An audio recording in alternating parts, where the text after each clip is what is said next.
Di lereng pegunungan Garut yang berkabut, tersembunyi sebuah kampung kecil bernama Ciburial.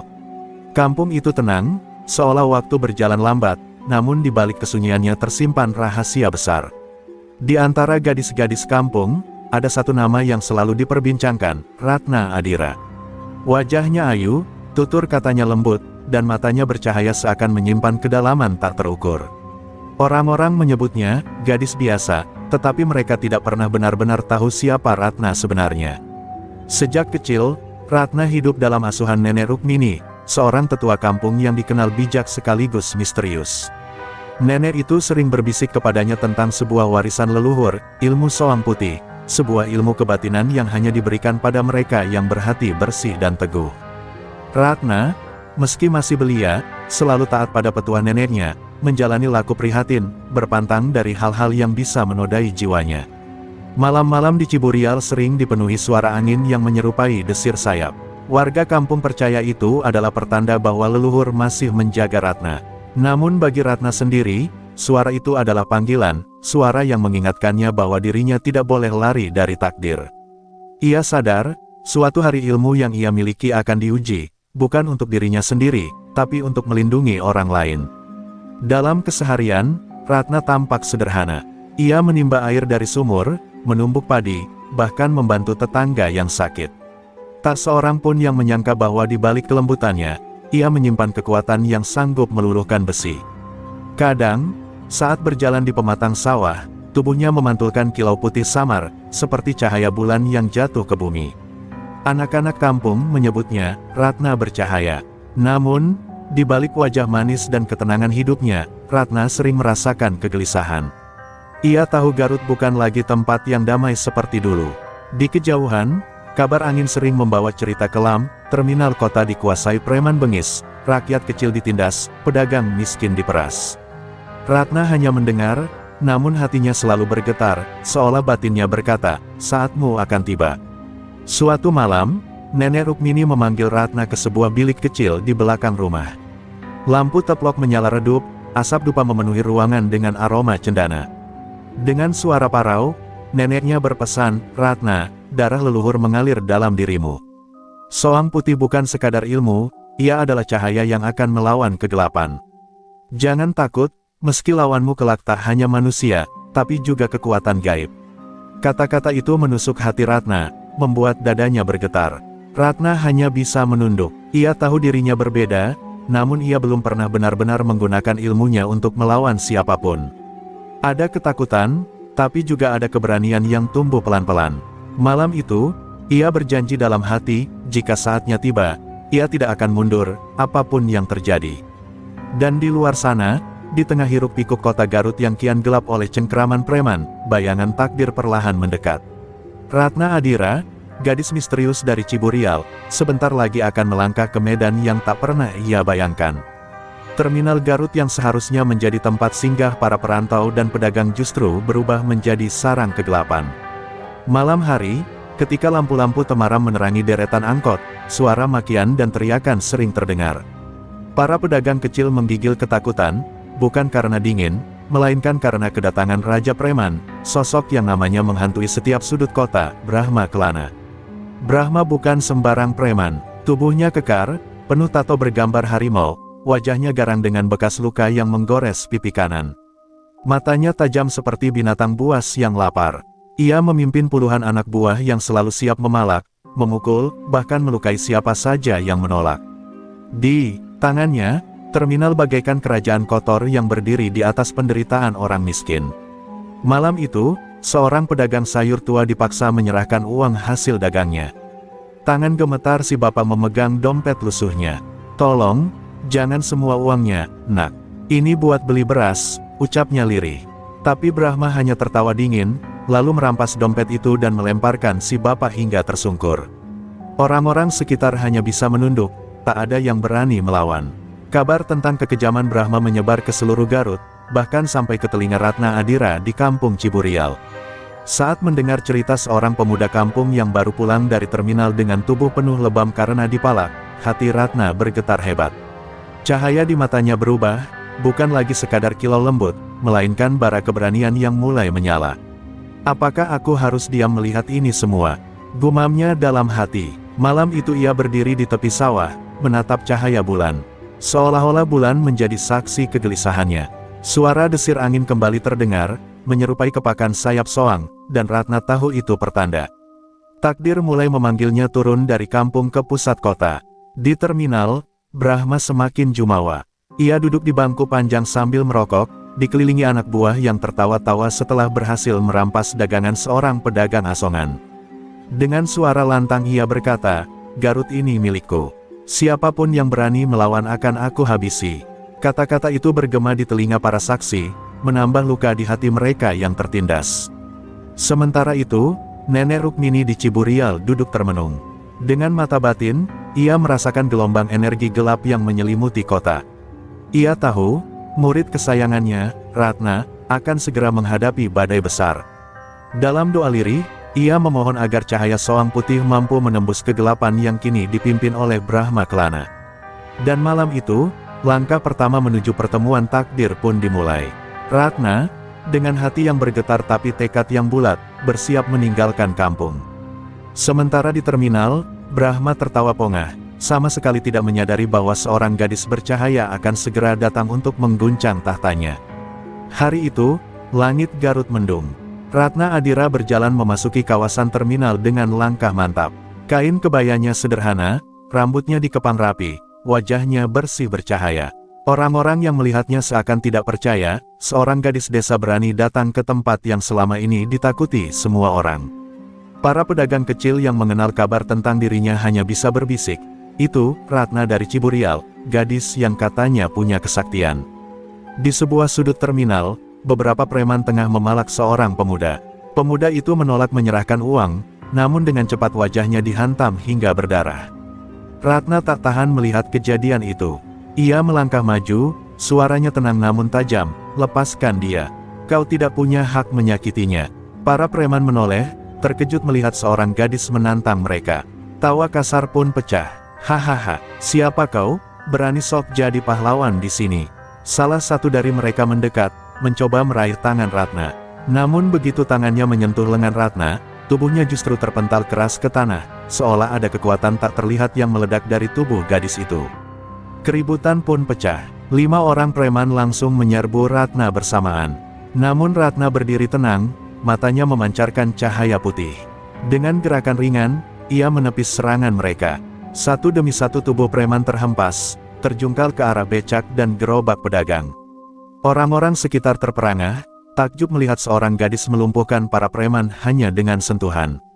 "Dia bukan gadis biasa," teriak seorang pedagang. Suasana terminal mendadak bergemuruh. Anak-anak kecil yang biasanya ketakutan, kini bertepuk tangan, sorak-sorai kecil mulai terdengar.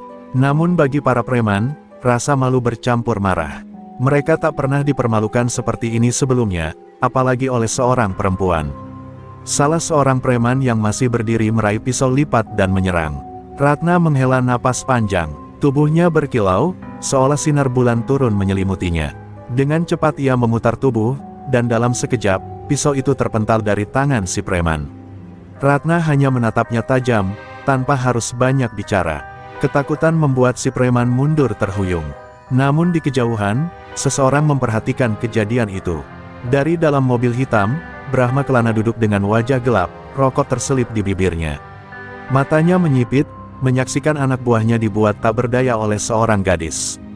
"Siapa dia? Berani sekali menginjak wilayahku," gumamnya dengan suara penuh amarah.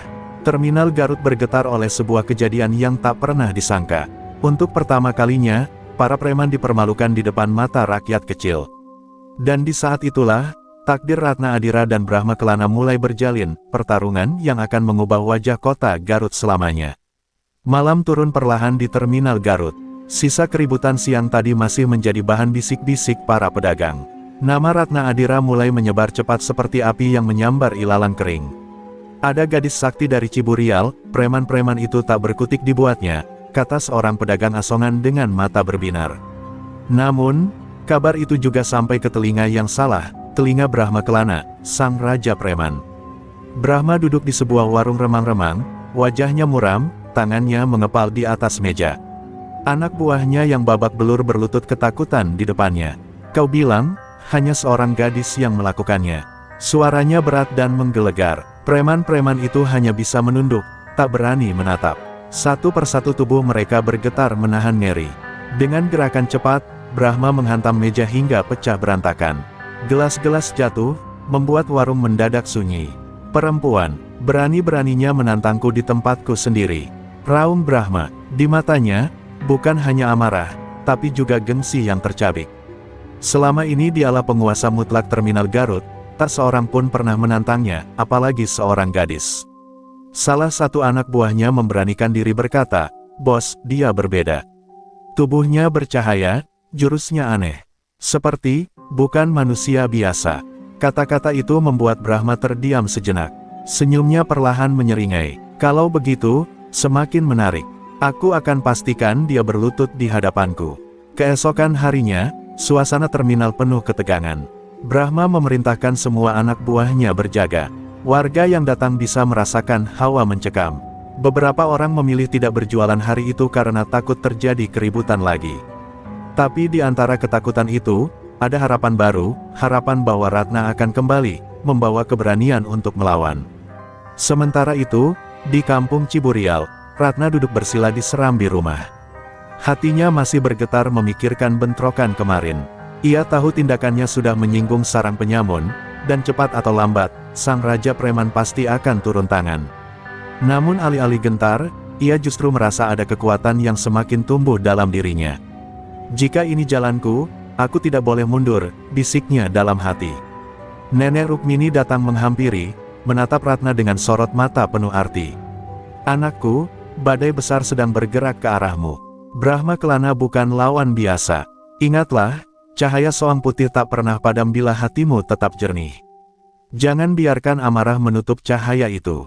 Ratna mengangguk, menggenggam erat pesan itu di dadanya. Di balik semua itu, Brahma sudah menyiapkan langkah berikutnya. Ia bukan hanya ingin menaklukkan Ratna, ia ingin mempermalukannya di depan seluruh warga, agar tak ada lagi yang berani melawan. Dan dari bayangan malam, takdir keduanya semakin dekat, seperti dua arus sungai yang akan bertabrakan dengan dahsyat. Malam itu, langit Garut dihiasi lampu warna-warni dari sebuah pasar malam yang ramai di alun-alun kota. Anak-anak berlari mengejar balon, aroma jagung bakar bercampur dengan wangi sate yang dipanggang di atas arang. Suasana seolah meriah, namun di balik keramaian itu, bayangan gelap sudah menunggu. Brahma Kelana dan puluhan anak buahnya menyebar di tengah kerumunan, matanya mencari satu sosok, Ratna Adira. Ratna datang bersama beberapa warga kampung Ciburial yang hendak menikmati hiburan rakyat. Ia mengenakan kebaya sederhana, rambutnya terurai, wajahnya tenang meski hatinya berdegup cepat. Ia merasakan hawa mencekam di antara kerumunan. Tatapan tajam para preman yang berkeliling sudah cukup menjadi tanda bahwa malam itu bukan sekadar pesta rakyat, melainkan ujian pertama yang nyata. Tiba-tiba, salah satu preman menghadang seorang penjual balon dan merampas uangnya di depan semua orang. Ratna tak bisa menahan diri. Ia maju dan berkata lantang, "Cukup, hentikan perbuatanmu." Suaranya menggema, membuat banyak orang menoleh. Keramaian pasar malam mendadak senyap. Semua orang menunggu apa yang akan terjadi. Preman itu tertawa sinis. "Oh, jadi ini dia gadis yang katanya sakti. Hahaha, ternyata cuma perempuan kampung." Seketika puluhan preman lain mendekat, mengepung Ratna dari segala arah. Mereka tidak hanya ingin mengalahkannya, tetapi juga mempermalukannya di depan banyak orang. Warga sekitar menahan napas, beberapa ibu menarik anak-anaknya menjauh. Ratna menutup mata sejenak, menarik napas panjang. Cahaya samar mulai memancar dari tubuhnya, membuat orang-orang yang melihatnya terkesiap. Ketika preman pertama menerjang, Ratna bergerak cepat, satu sapuan tangannya membuat tubuh sang penyerang terhempas ke tumpukan karung gula. Sorakan kecil terdengar dari kerumunan, menyalakan harapan yang lama padam. Namun semakin banyak preman menyerbu, semakin besar pula kegaduhan yang terjadi. Pasar malam berubah menjadi arena pertempuran. Meja pedagang terbalik, lampu-lampu gantung bergoyang, teriakan bercampur dengan dentuman tubuh yang berjatuhan. Ratna bertarung dengan gerakan anggun namun mematikan, setiap sentuhan membawa kekuatan soang putih yang melumpuhkan lawan. Di tengah kekacauan, suara berat menggema dari arah pintu masuk pasar malam. Brahma Kelana muncul dengan langkah mantap, tubuhnya bagaikan gunung berjalan. Orang-orang serentak mundur, wajah mereka pucat ketakutan. Akhirnya, aku bisa melihat sendiri wajahmu, Ratna Adira, katanya dengan suara serak penuh ancaman. Ratna menatapnya lurus, sorot matanya tak gentar. Di sekeliling mereka, puluhan preman masih berserakan, terkapar tak berdaya. Pasar malam kini hening, semua orang menunggu pertemuan dua kekuatan yang berlawanan, kegelapan dan cahaya. Untuk pertama kalinya, Ratna dan Brahma berdiri saling berhadapan, dan semua orang tahu, ini baru permulaan dari badai yang akan mengguncang Garut. Pertemuan Ratna dan Brahma di pasar malam belum sempat pecah menjadi duel besar. Brahma hanya menatapnya dengan senyum sinis sebelum berbalik meninggalkan keramaian. Namun langkahnya meninggalkan pesan jelas, ia tidak akan membiarkan Ratna hidup tenang. Dan malam itu, setelah terminal sepi, Brahma mengadakan pertemuan rahasia dengan seorang yang selama ini jarang menampakkan diri, Ki Jampang, dukun hitam yang ditakuti di seluruh Garut. Ki Jampang dikenal sebagai pria tua berambut gimbal, kulitnya legam, dan matanya merah bagai bara api. Rumahnya berada di tepian hutan angker, penuh dengan sesajen, tengkorak hewan, dan bau kemenyan yang pekat. Orang-orang percaya ia bisa memanggil makhluk gaib, bahkan mengikat roh. Gentayangan untuk menjadi pelindung. Ketika Brahma datang, Ki Jampang hanya tersenyum miring, seolah sudah tahu maksud kedatangannya. "Jadi kau kalah gengsi oleh seorang gadis," ucap Ki Jampang dengan suara parau. Brahma mendesis, mengepalkan tangannya. "Aku tidak kalah. Tapi dia berbeda, ilmunya bukan ilmu biasa. Aku butuh kekuatanmu untuk mematahkan cahaya putih itu." Ki Jampang mengangguk pelan, lalu tertawa lirih. "Kalau begitu, permainan baru saja dimulai." Malam itu, Ki Jampang menyalakan dupa, duduk bersila di tengah lingkaran hitam yang digambar dengan darah ayam. Mulutnya komat kamit, membaca mantra kuno. Udara sekitar mendadak dingin menusuk, suara-suara aneh terdengar dari kegelapan hutan. Perlahan, sosok-sosok bayangan berwujud hitam muncul, berputar-putar di atas kepala mereka. Brahma merasakan bulu kuduknya berdiri, tapi Ki Jampang tampak semakin bersemangat. Dengan mata merah menyala, Ki Jampang menatap Brahma. Makhluk-makhluk ini akan menghantui gadis itu. Tidurnya tak akan nyenyak, langkahnya tak akan tenang. Dan ketika dia lengah, kau bisa menghancurkannya. Brahma menyeringai puas. Bagus, biar dia tahu siapa penguasa Garut sebenarnya. Sementara itu, di Ciburial, Ratna terbangun tengah malam. Keringat dingin membasahi dahinya. Ia mendengar suara-suara aneh, bisikan, tawa menyeramkan, bayangan yang berkelebat di dinding biliknya. Hatinya berdebar, namun ia segera duduk bersila, menutup mata, lalu melafalkan doa yang diajarkan Nenek Rukmini. Dari tubuhnya perlahan muncul cahaya lembut, memancar ke segala arah, membuat bayangan itu lenyap seketika. Ratna membuka mata, menatap bulan di luar jendela. Ia tahu ini bukan gangguan biasa. Ada tangan kotor yang berusaha menumbangkan dirinya dengan ilmu hitam. Jadi, mereka sudah mulai bermain dengan kegelapan, gumamnya pelan.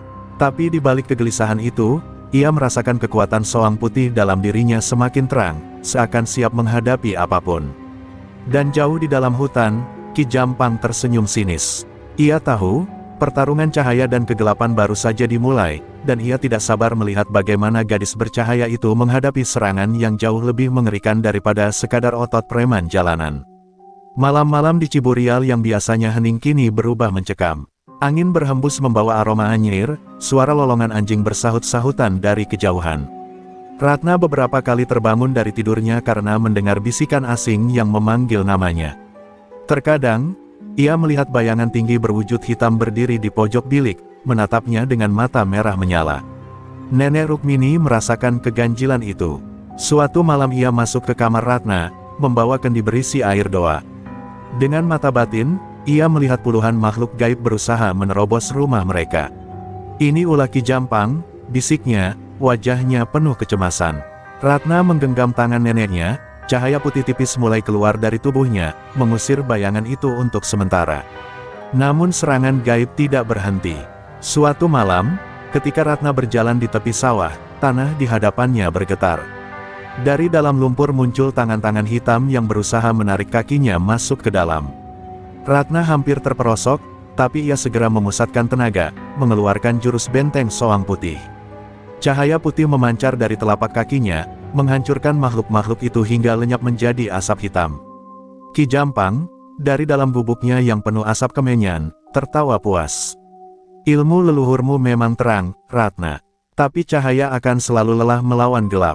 Kau akan jatuh juga. Ia lalu memperkuat mantranya, memanggil roh-roh penasaran dari kuburan tua untuk mengacaukan kehidupan Ratna. Di kampung, warga mulai resah. Banyak yang mendengar suara tangisan di malam hari, bahkan ada yang melihat sosok perempuan berambut panjang berkeliaran di jalan desa. Semua tahu ini ada hubungannya dengan Ratna. Beberapa orang mulai berbisik-bisik, takut keberadaan Ratna justru membawa petaka bagi mereka. Ratna mendengarnya, dan hatinya perih. Meski begitu, Ratna tidak gentar. Ia duduk di tepi sungai, menenangkan diri sambil menatap bayangan bulan di permukaan air. Aku tak boleh goyah, gumamnya. Ia mengingat kata-kata Nenek Rukmini, Soang Putih bukan sekadar ilmu, tapi cahaya hati. Jika hati tetap bersih, tak ada kegelapan yang bisa menguasai. Ucapan itu membuat keberaniannya kembali menguat. Malam berikutnya, serangan datang lebih hebat. Angin berputar seperti badai kecil, suara gaib meraung di telinganya, dan makhluk hitam berwujud besar muncul di depan rumahnya. Ratna berdiri tegak, tangannya terangkat ke langit, memanggil kekuatan leluhur. Tubuhnya diselimuti cahaya putih menyilaukan, hingga makhluk itu meleleh, menjerit, lalu menghilang dalam dentuman keras. Ki Jampang terkejut mendengar kabar bahwa makhluk kirimannya gagal. Wajahnya menegang, tangannya gemetar menahan marah. Jadi cahaya itu benar-benar murni, gumamnya. Untuk pertama kalinya, dukun hitam itu merasa tertantang.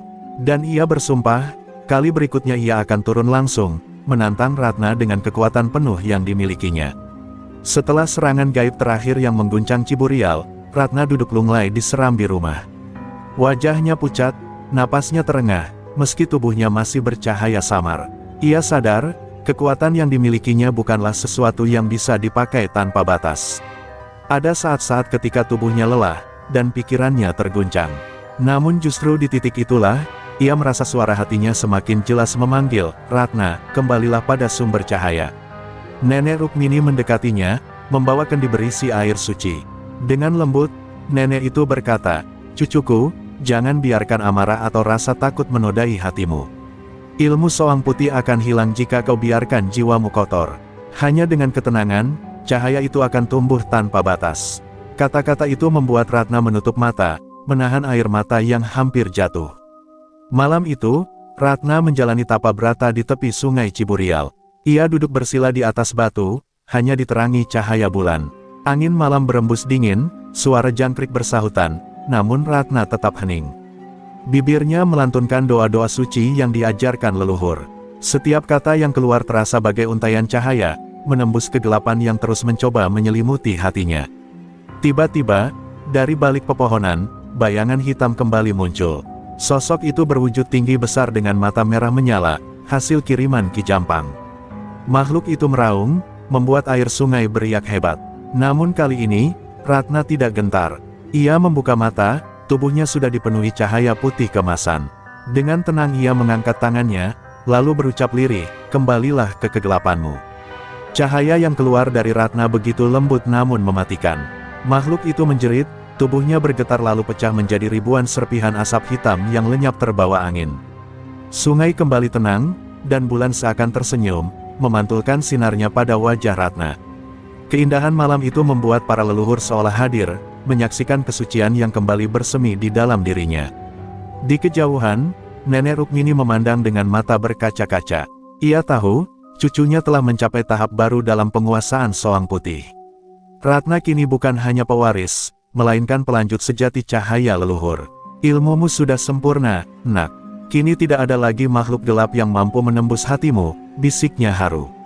Sementara itu, Ki Jampang di gubuk angkernya merasakan serangan balik itu. Tubuhnya tiba-tiba panas, mantranya patah di tengah jalan. Ia terbatuk darah, matanya melotot penuh amarah. Jadi gadis itu berhasil memurnikan ilmunya, hahaha. Menarik, kalau begitu, aku sendiri yang akan menumbangkannya. Malam itu menjadi titik balik. Ratna bukan lagi gadis desa yang bingung menghadapi kegelapan. Ia kini berdiri sebagai sosok bercahaya, dengan keanggunan Soang Putih yang memancar lebih terang dari sebelumnya. Dan jauh di dalam bayangan Garut, Brahma Kelana dan Ki Jampang sudah bersiap menyatukan kekuatan, menunggu saat yang tepat untuk menyerang bersama. Malam di terminal Garut itu terasa berbeda. Angin bertiup kencang, membawa aroma kemenyan yang menusuk hidung. Orang-orang yang biasa berkumpul di sekitar terminal mendadak memilih menyingkir, entah mengapa hati mereka diliputi rasa takut. Di tengah lapangan kosong, Ratna berdiri tegak, kain putih yang dikenakannya berkibar diterpa angin malam. Ia tahu, inilah saatnya berhadapan langsung dengan Ki Jampang. Suara tawa parau menggema dari arah gelap. Ki Jampang muncul dengan jubah hitam panjang, tongkat kayu bertatakan tengkorak kecil di tangannya. Matanya merah menyala, wajahnya dipenuhi guratan tua yang menyeramkan. "Jadi kau yang disebut pewaris Soang Putih?" ejeknya. "Kau hanya gadis kecil yang sok berani." Namun Ratna tidak menjawab, ia hanya menatap dengan mata penuh cahaya, tenang, namun tajam menusuk. Ki Jampang menancapkan tongkatnya ke tanah, seketika bumi bergetar. Dari bawah tanah muncul puluhan makhluk hitam dengan wajah mengerikan, menjerit sambil merangkak menuju Ratna. Warga yang menonton dari kejauhan menutup mata ketakutan, beberapa berlari meninggalkan tempat itu. Namun Ratna berdiri tanpa bergeming. Ia mengangkat kedua tangannya, tubuhnya mulai diselimuti cahaya putih keperakan. "Ilmu Soang Putih, bangkitlah!" serunya lirih namun tegas. Seketika cahaya itu membentuk lingkaran besar yang melindungi tubuhnya. Makhluk-makhluk hitam yang mendekat langsung terbakar sebelum sempat menyentuhnya, lenyap menjadi abu yang tertiup angin. Ki Jampang terkejut, tapi bibirnya tetap menyunggingkan senyum sinis. "Hahaha, ternyata benar, kau bukan lawan biasa." Tak mau kalah, Ki Jampang mulai merapal mantra. Langit mendadak mendung, petir menyambar-nyambar, dan dari tongkatnya keluar semburan api hitam yang meluncur deras ke arah Ratna. Dentuman keras terdengar saat api itu menghantam perisai cahaya Ratna, membuat tanah bergetar hebat. Tubuh Ratna sempat terdorong mundur, kakinya goyah, tapi ia bertahan dengan wajah terangkat penuh keberanian. "Jika ini yang kau sebut kekuatan," Ratna bersuara lantang, "maka biarlah cahaya membuktikan siapa yang akan bertahan."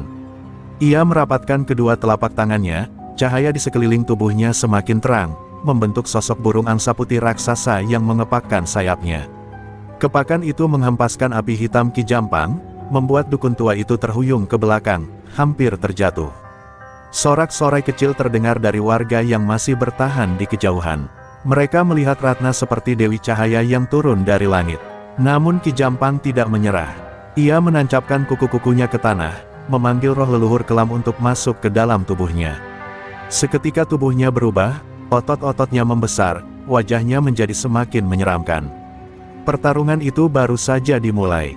Ratna tahu, Ki Jampang tidak akan mudah tumbang. Namun dalam hatinya, ia yakin bahwa cahaya Soang Putih akan selalu lebih kuat daripada gelap sehitam apapun. Dengan tatapan penuh tekad, Ratna melangkah maju, bersiap menghadapi babak berikutnya dari duel maut yang akan mengguncang Garut. Di balik kerumunan yang bersembunyi di sudut terminal, sosok gagah dengan tubuh kekar, wajah penuh bekas luka, dan mata tajam penuh dendam berdiri menonton pertarungan. Itulah Brahma Kelana, Raja Preman yang menguasai terminal Garut. Ia menyaksikan bagaimana Ki Jampang hampir tumbang di hadapan seorang gadis muda. Genggaman tangannya mengepal, rahangnya mengeras. "Cukup!" teriaknya lantang, membuat semua orang yang ada di sana terdiam ketakutan. Brahma melangkah maju, langkahnya berat namun penuh wibawa. Setiap langkah seperti mengguncang tanah. "Ki Jampang, mundur!" serunya dengan nada marah. Dukun tua itu menoleh dengan wajah keringat bercucuran, lalu mengangguk patuh meski hatinya panas. Ratna menatap Brahma dengan tatapan tenang, namun ia tahu, lawan yang satu ini bukan orang sembarangan. "Jadi ini gadis yang membuatmu kewalahan, Ki Jampang?" Brahma tertawa keras, suaranya bergema seperti guntur. "Lucu, seorang bocah perempuan berani menantangku, penguasa Garut." Ucapannya membuat para preman yang bersembunyi ikut bersorak, menyalakan kembali nyali mereka yang sempat menciut. Ratna hanya menghela napas, lalu menegakkan tubuhnya dengan berani. Tanpa basa-basi, Brahma melangkah cepat lalu mengibaskan tangannya. Udara bergetar keras, Ratna terhempas beberapa langkah ke belakang, nyaris jatuh. Warga yang menonton menutup mulut, ngeri melihat kekuatan yang begitu besar hanya dari satu gerakan. Brahma tersenyum puas, namun Ratna segera bangkit kembali. Cahaya putih di tubuhnya meredup sejenak, lalu kembali menyala. Jangan kira aku akan gentar, ujar Ratna lirih tapi tegas. Ia mengangkat tangannya, memanggil kekuatan Soang Putih. Cahaya putih menyembur, membentuk perisai yang menahan serangan Brahma berikutnya. Untuk pertama kalinya, sang Raja Preman merasakan ada sesuatu yang melawan kekuatannya. Keningnya berkerut, matanya menyala penuh amarah. Kurang ajar, berani benar kau melawan Brahma Kelana, teriaknya sambil menghantam tanah dengan tinjunya. Tanah terminal berguncang hebat, aspal retak, debu beterbangan. Ratna berusaha menyeimbangkan tubuhnya, namun sorot matanya tak pernah goyah. Ia tahu, ini bukan sekadar pertarungan fisik, tapi juga pertarungan keyakinan antara kegelapan dan cahaya. Ki Jampang di belakang hanya menonton, matanya menyipit. Dalam hatinya, ia tahu Brahma bukan orang biasa, ia memiliki kekuatan bawaan yang sudah lama ia latih, bahkan tanpa mantra sekalipun. Namun ia juga sadar, Ratna punya sesuatu yang berbeda, keberanian yang tidak dimiliki siapapun. Pertarungan ini akan menentukan siapa yang benar-benar berhak menguasai Garut. Malam itu, di bawah langit mendung dan sorak-sorai takut dari warga, pertempuran antara Ratna Adira sang pewaris Soang Putih dan Brahma Kelana sang Raja Preman akhirnya dimulai. Kedua kekuatan berbeda itu saling berhadapan, cahaya dan kegelapan siap berbenturan. Dan semua orang tahu, darah akan tertumpah, entah dari siapa, tapi malam itu akan dikenang sepanjang masa. Bumi terminal Garut bergetar ketika dua kekuatan saling berhadapan. Ratna berdiri dengan cahaya putih yang melingkupi tubuhnya, sementara Brahma Kelana tegak dengan aura hitam pekat yang memancar dari seluruh pori-porinya. Di udara, ketegangan begitu kental, seolah udara itu sendiri enggan bergerak. Warga yang bersembunyi hanya bisa menatap dengan mata terbelalak, menyadari mereka sedang menyaksikan pertarungan antara cahaya dan kegelapan. Brahma Kelana maju dengan gerakan cepat, tinjunya mengayun bagai palu godam, menghantam udara hingga menimbulkan ledakan keras. Ratna berkelit, tubuhnya ringan seperti bayangan, namun tanah tempat ia berpijak retak karena hantaman Brahma. Suara keras menggema, membuat beberapa orang menutup telinga ketakutan. Brahma tersenyum puas, kau lincah, tapi takkan lama bertahan. Ratna menutup mata sejenak, memusatkan tenaga. Cahaya Soang Putih yang keluar dari tubuhnya berubah semakin terang, membentuk aura angsa putih raksasa di belakangnya. Saat Brahma melancarkan serangan berikutnya, Ratna menangkis dengan kedua tangannya. Dentuman terjadi, cahaya dan kegelapan saling berbenturan, menciptakan gelombang energi yang membuat pepohonan di sekitar terminal roboh. Kedua sosok itu terlempar ke arah berlawanan, namun cepat bangkit kembali. Darah menetes dari sudut bibir Ratna, tapi sorot matanya tak gentar. Brahma justru semakin marah melihat seorang gadis kecil sanggup menahan kekuatannya. Kurang ajar, aku akan menghancurkanmu, teriaknya, lalu ia melompat tinggi, menghantam tanah dengan kaki sekeras baja. Gelombang kejut membuat Ratna terguncang hebat. Namun Ratna segera bangkit, menatap Brahma dengan tekad yang tak tergoyahkan. Kekuatanmu hanya menebar ketakutan, Brahma, katanya lantang. Tapi cahaya ini, lahir dari cinta dan doa. Dan cinta akan selalu menang. Kata-kata itu membuat beberapa warga yang menonton menitikkan air mata, harapan muncul kembali di hati mereka. Mendengar itu, Brahma semakin berang. Ia mencabut sebilah golok hitam berkilat yang selalu diselipkan di pinggangnya. Senjata itu bukan sembarang golok, melainkan warisan penuh kutukan yang konon hanya bisa dipakai oleh penguasa gelap. Ratna menggenggam erat kain putihnya, lalu menghunuskan seutas benang cahaya yang muncul dari telapak tangannya. Malam itu, senjata gelap dan senjata cahaya siap berbenturan. Benturan pertama terdengar bagai guntur memecah langit. Golok hitam dan benang cahaya saling beradu, percikan api dan kilatan sinar memancar ke segala arah. Warga yang menonton berteriak ngeri, sebagian menjauh karena takut tersambar gelombang energi. Ki Jampang yang bersembunyi di balik reruntuhan tersenyum miring, menunggu momen Ratna lengah untuk kembali mencampuri pertarungan. Pertarungan itu bukan lagi sekadar duel fisik, melainkan pertarungan jiwa. Ratna mengandalkan ketenangan dan kesucian hati, sementara Brahma mengandalkan amarah dan kebencian yang menguasai dirinya. Malam itu, terminal Garut berubah menjadi gelanggang pertempuran akbar yang akan dikenang selamanya. Dan semua orang tahu, belum ada tanda siapa yang akan keluar sebagai pemenang. Pertarungan maut di terminal makin memanas. Golok hitam Brahma beradu dengan benang cahaya Ratna, memekakkan telinga setiap kali keduanya bertabrakan. Wajah Brahma mulai basah oleh keringat, napasnya tersengal, meski matanya tetap penuh kebencian. Ratna juga terluka di bahu, tapi sorot matanya masih menyala. Di kejauhan, Ki Jampang menggertakkan gigi. Ia tahu, jika dibiarkan, Brahma bisa benar-benar kalah. Dengan cepat, dukun tua itu menancapkan tongkat tengkoraknya ke tanah. Ia merapal mantra, suaranya serak bagai bisikan dari dunia lain. Awan hitam menggulung di atas terminal, petir berwarna ungu menyambar-nyambar, dan dari tanah retak keluar tali-tali hitam seperti ular yang hidup. Tali itu meluncur deras ke arah Ratna, membelit pergelangan kaki dan lengannya. Ratna terkejut, tubuhnya seketika terikat. Ia berusaha melepaskan diri, tapi tali itu seperti hidup, semakin erat setiap kali ia melawan. Cahaya putihnya redup, tercekik oleh belitan hitam yang semakin kuat. Warga yang menonton menjerit, beberapa berdoa keras-keras memohon keselamatan Ratna. Brahma menyeringai lebar, melihat kesempatan emas itu. "Ratna Adira," teriak Ki Jampang, suaranya menggema penuh kesombongan. "Ilmu soang putih milikmu hanyalah cahaya fana. Kegelapan akan selalu mencari celah untuk menjerat. Kau akan hancur malam ini, dan Garut kembali tunduk pada kami." Tawa para dukun itu bersatu dengan suara lolongan makhluk halus yang muncul dari bayangan. Ratna meringis, napasnya terputus-putus. Tubuhnya hampir roboh, lututnya bergetar. Namun di tengah rasa sakit itu, ia teringat wajah neneknya, doa-doa leluhur, dan harapan orang-orang yang bergantung padanya.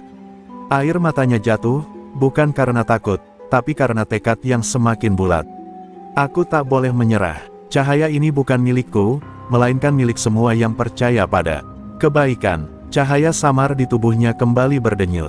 Perlahan, Ratna menutup mata, melantunkan doa dengan suara lirih. Setiap kata terasa seperti pedang yang menusuk kegelapan. Tali hitam di tubuhnya mulai bergetar, makhluk-makhluk gaib yang mengepungnya meringis kesakitan. Ki Jampang terkejut, wajahnya memucat. Mustahil, bagaimana ia bisa bangkit lagi? Brahma, yang sudah siap menghantam Ratna dengan golok hitamnya, mendadak terpental oleh gelombang cahaya yang keluar dari tubuh gadis itu. Ratna membuka mata, sorotnya kini menyala lebih terang dari sebelumnya. Belitan hitam yang mengekangnya pecah satu persatu, meledak menjadi debu. Terminal Garut kembali terang, seakan cahaya bulan ikut berpihak padanya. Malam itu, keseimbangan mulai berbalik. Ratna berhasil melepaskan diri dari jerat hitam Ki Jampang.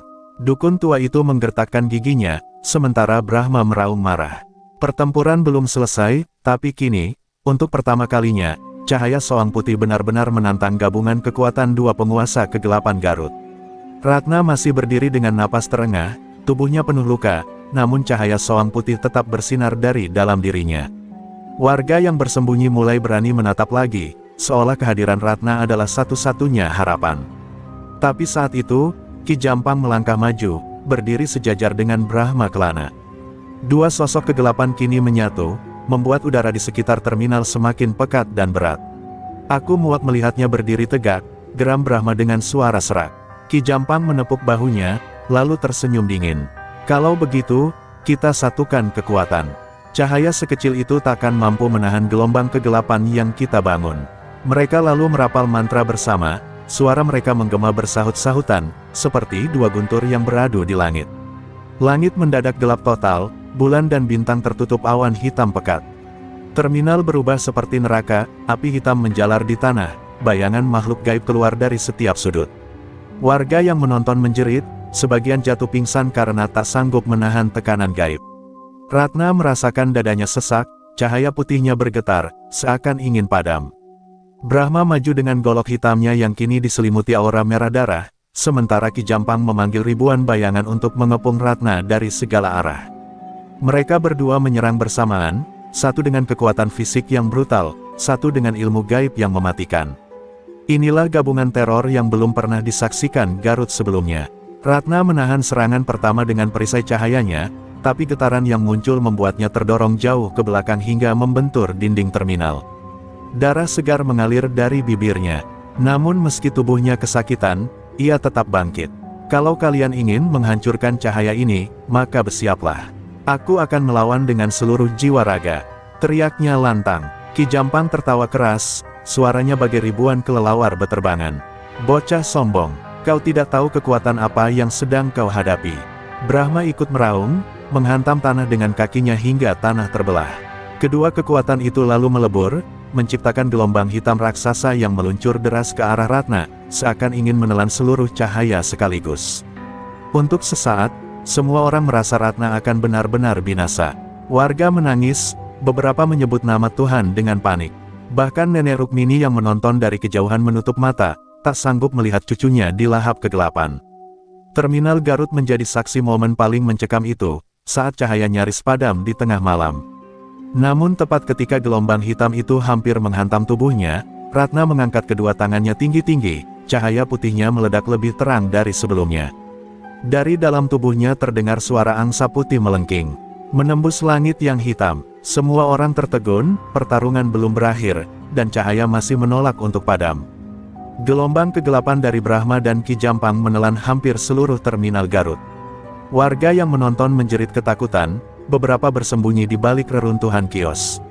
Ratna terengah, tubuhnya berlumuran darah dan debu, namun matanya masih menyala terang.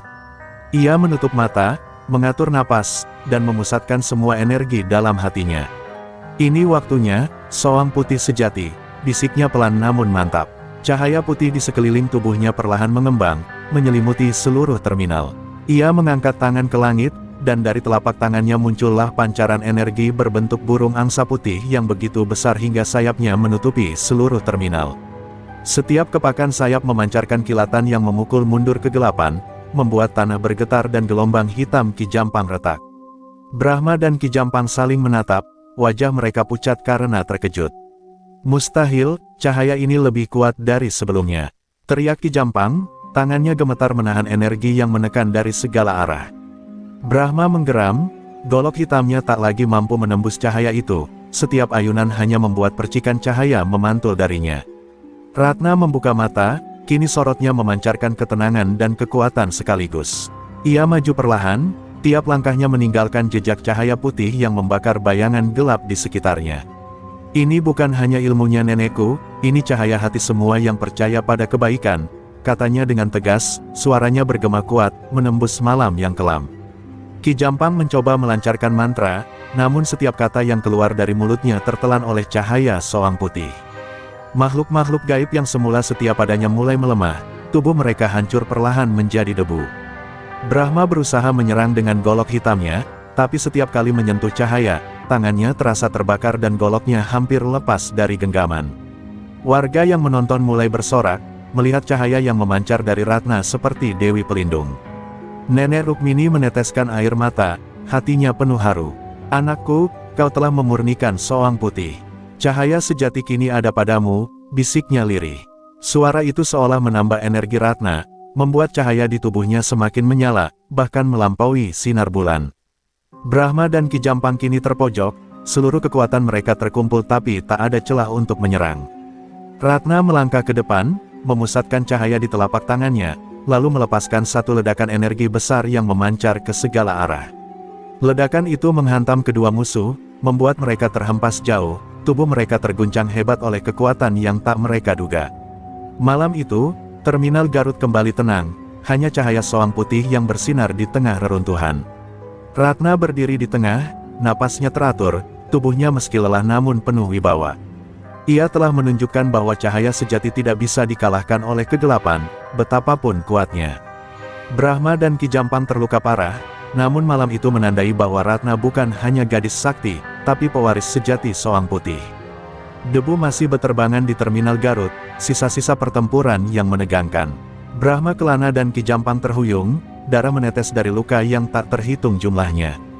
Tubuh mereka gemetar, napas tersengal-sengal. Ratna berdiri di tengah reruntuhan, tubuhnya bercahaya, sorot matanya tak lagi ragu. Cahaya Soang Putih kini bersinar lebih terang dari sebelumnya, seakan menandakan bahwa pertarungan telah mencapai puncaknya. Brahma mencoba bangkit, wajahnya penuh kemarahan dan kebencian. "Kau, gadis sialan!" teriaknya, namun sebelum sempat melayangkan serangan terakhir, Ratna menatapnya dengan tenang. "Brahma, sudah cukup, kegelapanmu tidak bisa menang di sini," ucapnya lantang. Dengan satu gerakan, ia mengayunkan cahaya putihnya, menembus setiap pertahanan Raja Preman itu. Ki Jampang yang berada di belakang mencoba memanggil makhluk gaib terakhirnya. Ini belum selesai. teriaknya sambil merapal mantra penuh amarah. Tapi cahaya Soang Putih Ratna terlalu murni, setiap serangan gelap yang dilancarkan diredam dengan mudah. Makhluk-makhluk gaib itu berteriak, tubuh mereka meledak menjadi abu, dan Ki Jampang tersungkur, tak mampu lagi melanjutkan pertempuran. Brahma, yang mencoba menyerang lagi, kini kehilangan fokus. Tubuhnya terpental oleh gelombang energi cahaya yang memancar dari Ratna. Tanah di bawah kakinya retak, debu beterbangan, dan ia terhuyung tak berdaya. Ratna melangkah mendekat, setiap langkahnya meninggalkan jejak cahaya putih yang membakar gelap di sekitarnya. "Ini adalah akhir untuk kalian," kata Ratna pelan namun penuh wibawa. Ia mengangkat kedua tangannya tinggi-tinggi, cahaya di sekelilingnya berkumpul menjadi satu bola energi raksasa. Dengan hentakan satu kali, gelombang itu menghantam Brahma dan Ki Jampang, menghancurkan setiap kekuatan yang tersisa dalam tubuh mereka. Kedua musuh itu terkapar, tak mampu bangkit lagi. Warga yang menonton berlari mendekat, sebagian meneteskan air mata haru. Terminal yang semula diliputi kegelapan kini kembali terang, cahaya Soang Putih menyelimuti seluruh sudut.